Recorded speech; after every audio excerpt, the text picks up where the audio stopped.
여러분, 우리가 인생을 살아가면서 중요한 것은 창세전에 하나님이 우리를 자기 자녀로 예정을 했어요. 우주 만물을 만들기 이전 영원전의 말에 때가 되면 우리를 이 땅에 보내시고 또 때가 되면 하나님의 자녀로 불러서 주님의 십자가의 은혜로 말미암아 우리가 죄 사함을 받고 하나님의 자녀가 되어서 천국 가는 백성이 됐습니다. 얼마나 감사하냐고. 이런 하나님의 사랑이 어디 있겠어요? 엄청난데 문제는 인생을 하나님께서 키우시고 끌어가실 때 마치 나무가 성장하는 것과 똑같아요. 이런 아름드린 나무가 처음부터서 금옥이 되는 것이 아닙니다. 여러분, 소나무도 소나무 씨가 땅에 떨어지면 우리가 1년에 한 번씩 시골 가면요, 한 5cm만한 소나무가 이렇게 자라나서 있어, 바닥에. 이게 10년 지나면 팔뚝만해지고 20년 지나면 우리 이렇게 머리 목만 하고 또 한 30-40년 지나면 우리 이렇게 몸통만해지고 한 100년이 되면 큰 금옥으로 자라는데 중요한 것은 아주 어릴 때 요만할 때부터서 여름 되면 막 태풍이 몰아쳐요. 요만할 때도 태풍을 맞았고 겨울 엄봉설안에 비바람, 눈바람 맞으면서 요만한 게 요만큼 자라고 이만큼 자라고 수십 년을 지나면서 이런 금옥으로 성장을 한 것처럼 인생이 태어나서 예수를 믿고 신앙생활을 함에도 불구하고 여러 가지 상황이나 문제들이 변화무쌍하게 다가와요. 건강했던 몸에 이상신호가 오고 잘 자라던 애가 사춘기 때 럭비공처럼 막 튀기 시작하고 남편이 속썩이고 아내가 속썩이고 자식이 속썩이고 돈이 내 말을 듣지 않고 사업이 내 마음대로 안 되고 여러 가지가 막 그냥 주마등처럼 왔다 갔다 합니다. 특히 예수를 잘 믿고 하나님이 귀하게 쓸 사람일수록 더 많은 바람이 불고 더 많은 고통들이 많이 따라옵니다. 이유는 하나님께서 여러 가지로 그 사람을 훈련하시고 연단하시기 위해서 흔들어 보시기 때문인 줄로 믿습니다. 오늘 흔드시는 하나님이라고 하는 제목으로 다윗을 통해서 주시는 교훈을 받고자 합니다. 첫째, 하나님은 모든 사람을 흔드심에 있어서 절대로 차등이 없습니다. 어떤 사람도 흔들지 않는 사람은 없습니다.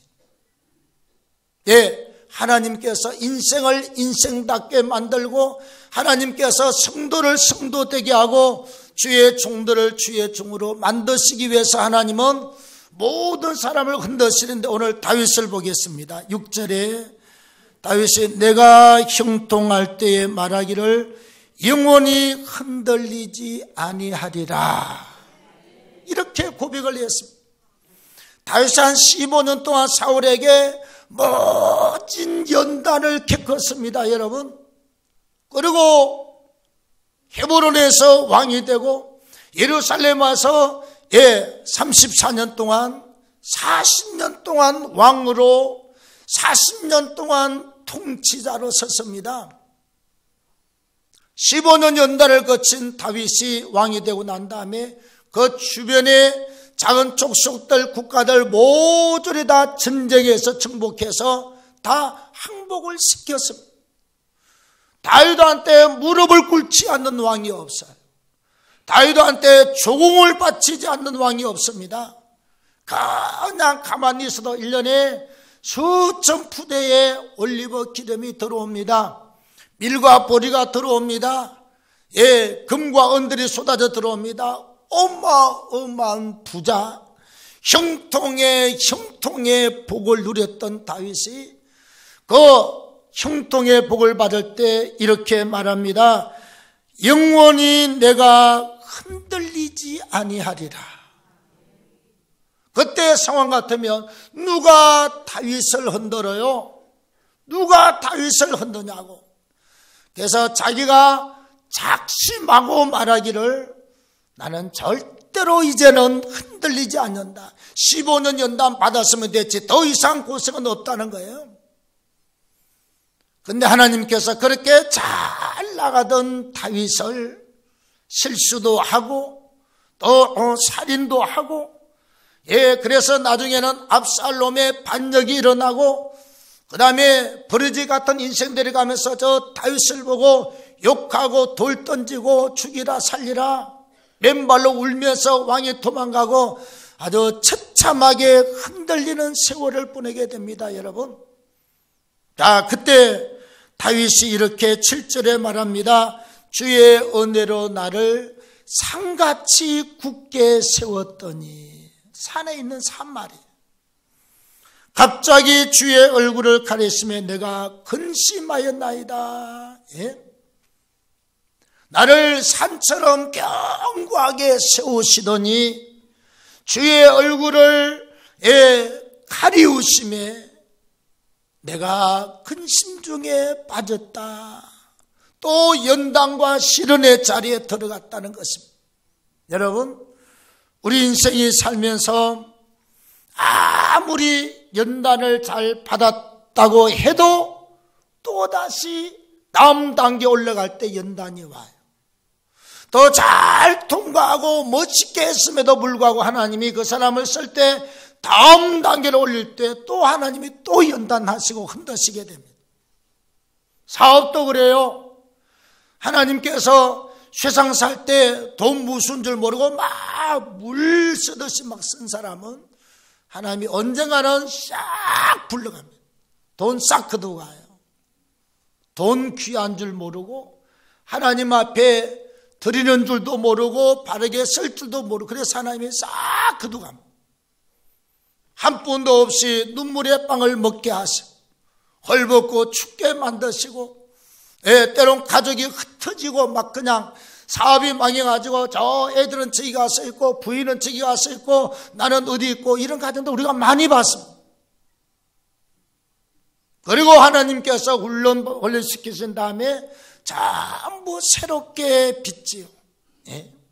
모세도 그래서 80년 연단 받았습니다. 하나님께서 요 모세의 온유함이 지면에 승하도다. 온 지면에 가득할 정도로 모세가 온유했습니다. 나중에 십계명 돌판을 집어던져요.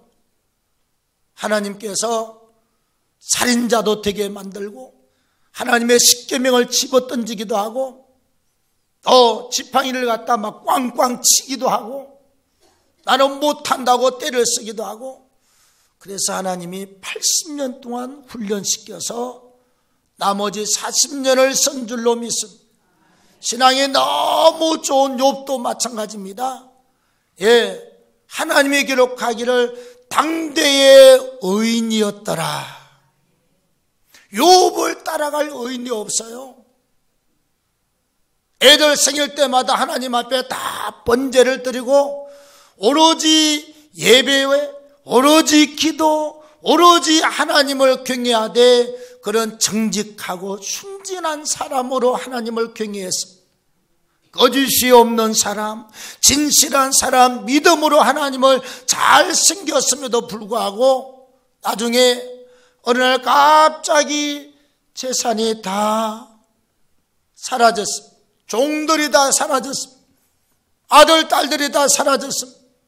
아내도 욕하고 바보 같은 놈이라고 손짓하고 떠났습니다. 몸에 악창이 생겨서 막 귀앗장으로 끓는 고통을 당했습니다.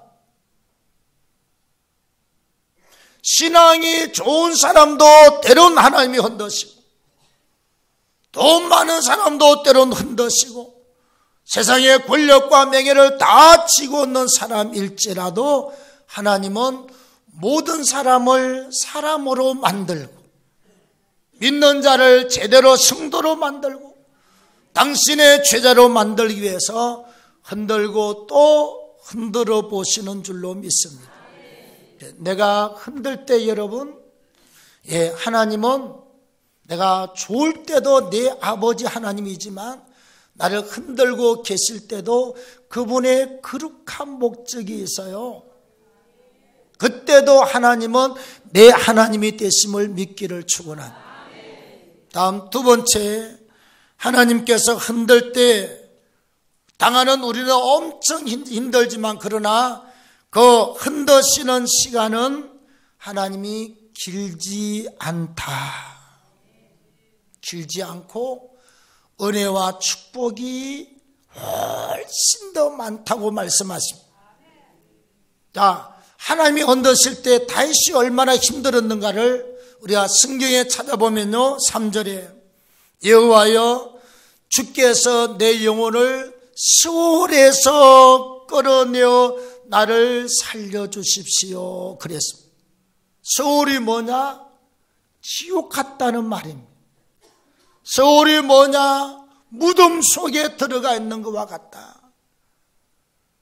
주석에는 스올을 지옥으로, 무덤으로, 그 다음에 고난을 말할 때는 고난의 최악, 제일 깊은 밑자락을 말할 때 스올이라고 말해요.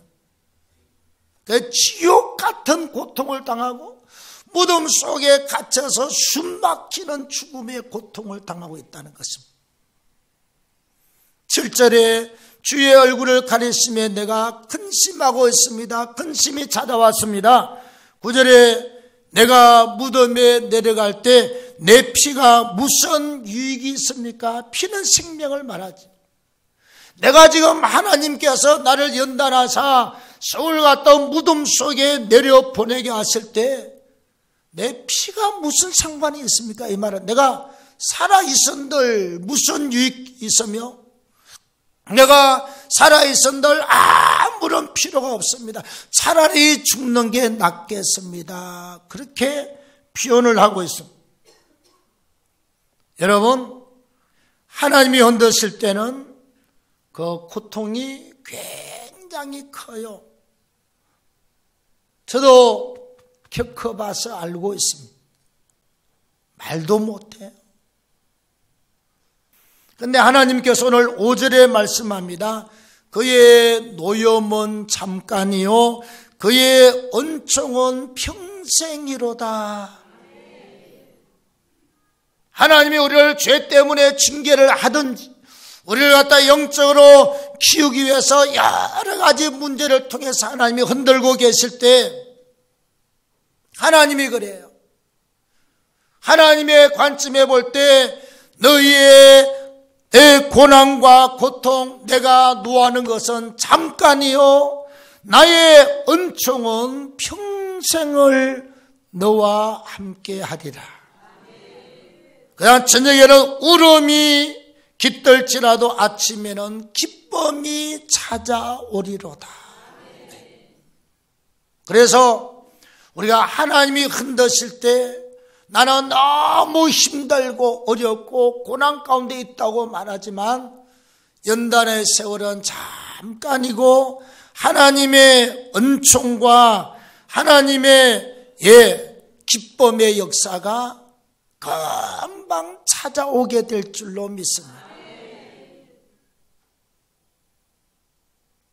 흔드심의 세월 속에 우리가 당하는 아픔은 클지라도 그러나 잠깐 있다가 하나님의 노염이 지나가고 연단이 지나가고 평안과 기쁨이 찾아오게 될 줄로 믿습니다. 다음 마지막 세 번째로 하나님께서 우리를 흔드실 때 잘 통과하면 전화위복의 역사가 있습니다. 화가 변하여 복이 되는 역사가 있다는 거예요. 하나님이 흔드실 때 하나님은 당신의 목적을 가지고 흔들어요. 그냥 흔드는 게 아닙니다, 여러분. 하나님이 우리를 흔드실 때 이유 없이 흔드는 게 없어. 당신의 거룩한 목적을 따라 당신이 원하는 내 인생을 한 번씩 흔들고 지나가요. 그래서 우리가 1절 말씀 다윗이 흔들 때 어떻게 잘 통과했느냐. 1절에 하나님을 높이고 주님을 높여라. 다윗이 내가 하나님을 높이고 주를 높인다고 기록을 하고 있습니다. 우리가 하나님이 나를 낮추고 흔들 때 두 주먹을 불끈 쥐고 하나님을 향하여 주먹질하지 말고, 이웃을 향해서 욕하고 주먹질하지 말고 두 손을 펴고 하나님을 찬양하시기를 바랍니다. 왜? 세월이 지나가면 하나님이 나를 복 주실 것이기 때문에, 이 문제 때문에 말이죠. 2절에 내가 주께 부르짖음에 나를 고치시리이다. 내가 하나님 앞에 부르짖을 때 다윗은 나를 고치셨나이다라고 말하고 있습니다. 나를 고쳐요. 나를 고쳐. 쇠상줄을 끊게 하고 쥐약을 쥐하고 토하여 버리게 하고 약한 사람 강하게 만들고 그릇적은 사람 그릇 키워내고 인내가 없는 사람 인내를 만들어내고 용서가 없는 사람 용서할 줄 아는 사람으로, 사람을 품을 줄 모르는 사람 가슴을 찢고 넓혀서 품을 줄 아는 사람으로 하나님이 만드시는 줄로 믿습니다. 내 이야기 하고 있는 겁니다. 그릇이 적어서 하나님이 쓸 수가 없어요. 옳은 것만 좋아하고 틀린 것을 못 봐서 하나님이 쓸 수가 없어요. 그래서 오랫동안 하나님이 찢고 넓히고 튼튼하게 만들고 두들겨 부수어서 하나님이 원하시는 데까지 만들어서 오늘 이렇게 한 40년 넘게 연단받고 여기까지 와서 있습니다. 절대로 연단 안 받고 하나님 앞에 감사할 줄 모르고 부르짖고 기도하고 하나님을 높이고 하는 훈련이 되기 전까지는 끝이 없어요. 4절에 하나님을 찬송하며 감사하라. 8절에 주께 부르짖고 간구하라.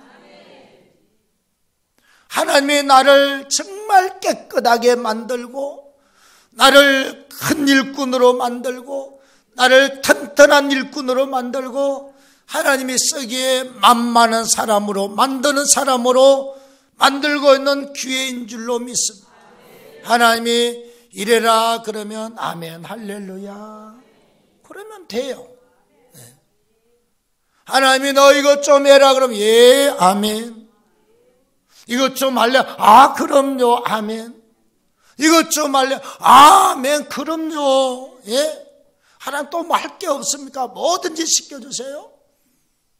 하나님이 쓰기에 만만한 사람 하나님은 교회 큰 일꾼으로 만드십니다.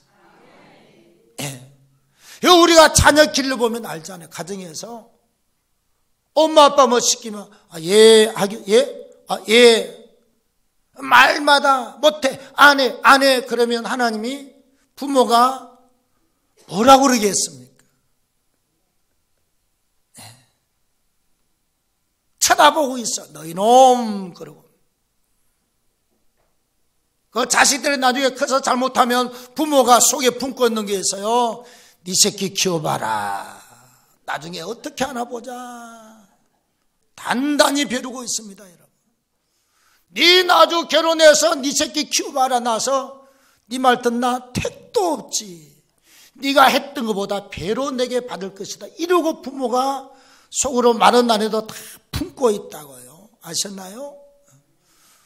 내 자식이 내 말 잘 들으려면 하나님과 부모님 앞에 효도하십시오. 틀림없이 자식이 효도하는 역사가 있습니다. 하나님의 일을 감당하고 하나님의 명령을 따라서 교회를 섬기고 끌어가는 주의 종들이 죄 아니고 바른 길을 하자고 그럴 때 해야지요, 협조해야지요. 그러면 자식이 내 말을 잘 듣고 하게 돼 있습니다. 여러분 아십니까? 목회자와 나와의 순종의 관계는 나와 자식의 순종의 관계인 것을 아십니까? 저도 잘 몰랐어요. 수많은 목사님들이 지금까지 이야기하는 걸 듣고 가만 보니까 틀림이 없었어요. 순종이 제사보다 낫다. 불순종이 우상사슬의 죄와 똑같다. 굿하고 점치고 우상 앞에 절하는 죄와 불순종이 똑같다는 것입니다. 여러분, 하나님이 이렇게 만들어내기 위해서 흔드시고 있다는 거예요. 내 백성을 이렇게 만들어서 쓰시기 위해서 하나님께서 흔들어보고 또 흔들어보고 또 잘하면 또 흔들어보고 또 흔들어보고, 마치 1학년 졸업할 때 시험 쳐서 합격해야 2학년 올라가는, 초등학교 졸업하고 중학교 시험 쳐서 합격해야 중학교 들어가요. 고등학교 시험 쳐서 합격해야 들어갑니다. 대학교도 합격해야 들어갑니다. 나중에 석사과정, 박사과정 들어가면요, 우리 교당 김희한 총장님이 돌아가셨습니다만, 그분이 독재 정권 때 저 멀리 미국으로 쫓겨갔다가 큰 교회를 하다가 총신대학교 총장으로 복귀했습니다. 박사원 시험 치르는데 이런 질문을 했습니다. 목회학 박사의 최고봉이 뭐냐고 물어요. 학문을 통한 박사냐, 진정한 목회의 박사가 뭐냐, 최고의 최고봉이 뭐냐. 그랬습니다. 인내하는 것입니다. 그랬더니 김희한 총장이 저한테 이런 말을 했습니다. 그게 정답입니다. 인내가 정답입니다. 저는요, 수 없는 하나님에 대한 불순종의 잘못을 말도 못하게 범하고 왔던 사람, 가룟 유다처럼, 사울처럼 교회를 그렇게 욕하고 반대하고 핍박하고 아주 난리에 난리를 쳤던 사람인데, 은혜를 받고 죽게 와서 보니까 인생이 내 마음대로 사는 게 아니에요. 하나님 말씀대로 연단을 잘 통과하고, 하나님이 또 하나 통과하고 나면 더 다음 것을 주기 위해서 또 주고, 또 성장하고 나면 또 흔드시고, 계속 흔들어갈 때 잘 통과하시기를 바랍니다. 그리고 우뚝 서시기를 바랍니다. 하나님이 여러분들을 끌어안고 축복할 것입니다. 하나님이 여러분들을 끌어안고 쓰게 될 것입니다. 하나님이 여러분들의 인생길을 복의 복을 주어서 여러분들의 삶을 하나님께서 축복으로 안겨주시게 될 줄로 믿습니다. 흔드시면은 하나님의 계획과 목적이 있습니다. 잘 흔들리시고 잘 통과해서 내 인생의 모든 삶이 고난이 변하여 11절에 슬픔이 변하여 춤이 되고, 베옷을 벗겨서 기쁨으로 띠를 띄우시겠다. 이게 하나님의 약속이에요. 고난 슬픔이 변하여 내게 춤이 되게 하시고, 슬픔 베옷을 벗기고 내게 기쁨의 띠를 띄워주겠다는 약속의 음성을 주시고 있습니다. 이게 우리의 것이 되기를 축복합니다.